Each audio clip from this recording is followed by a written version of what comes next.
আপনাদের প্রতি আমার জানার প্রশ্ন, আমরা এখান থেকে গিয়ে ভালো মন্দ অনেকে খাবেন, আজকের এই দিনে বাসায় গিয়ে খাবারের মতো খাবার নাই এরকম আছেন নাকি? কেউ কেউ বাসায় গিয়ে আপনার কোনো খাবার নাই, খেতে পারবেন না, এরকম কেউ আছেন? এই যে একজন আছেন, আপনি দাঁড়ান।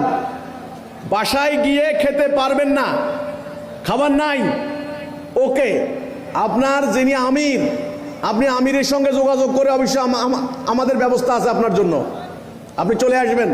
হাত তুলছেন কে কে দেখি? আপনারা দুইজন না, এটা হাততালি দেওয়ার ব্যাপার না। একজন ইমামের দায়িত্ব হচ্ছে মুসল্লির খবর নিতে হবে, তার ঘরে খাবার আছে না নাই।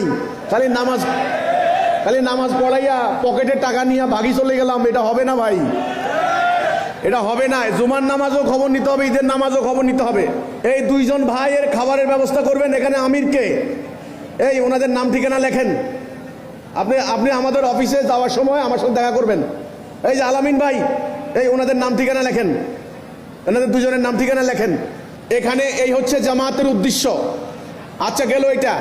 এবার আসেন, আপনারা বাচ্চা কাচ্চার জন্য কোনো কাপড় চোপড় কিছুই কিনতে পারেন নাই, টাকা পয়সা ছিল না, সবাই ইচ্ছা মতে কাপড় কিনছে, আপনারা কিছুই কিনতে পারেন নাই, কোনো টাকা পয়সা নাই, এরকম কে কে আছেন?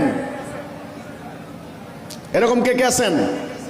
আলহামদুলিল্লাহ, আলহামদুলিল্লাহ, আল্লাহ শুকর, আলহামদুলিল্লাহ, আল্লাহ শুকর। আল্লাহ তোমার শুকর আদায় করার ভাষা নাই।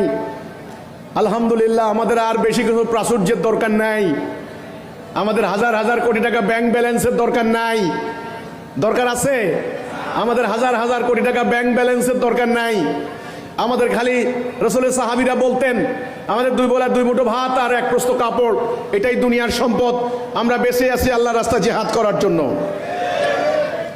এই জন্যেই আমাদের জামাতগুলি, ওনারা বলেন যে আপনারা আমাদের সাথে নামাজ পড়েন না কেন? আমাদের কোনো আপত্তি নাই, কোনো অসুবিধা নাই, কিন্তু ঈদের জামাতের যে উদ্দেশ্য, ঈদের জামাতের যে আকীদা, ঈদের জামাতের যে ডিমান্ড, সেটা অন্য কোথাও আমরা ফুলফিল করতে পারি না। এই জন্যে আমরা আলাদা জামাতের ব্যবস্থা করেছি, আমাদের আর কোনো প্রয়োজন নাই। ঈদের জামাতে যদি আজকে প্রত্যেক ইমাম সাহেব এই খবর নেন, কার ঘরে খাবার আছে না নাই, কার বাচ্চা কাপড় চোপড় কিনতে পারে নাই, তাহলে ভিক্ষা করার দরকার আছে? রাস্তায় কি ভিক্ষুক দেখবেন? প্রত্যেকটা জামাতের সামনে দেখেন ভিক্ষুক বসে আছে। কোরবানি ঈদ আসলে রাস্তায় রাস্তায় ভিক্ষা করে। ভাই, জাতির সামনে এটা মেসেজ ভালো নয়।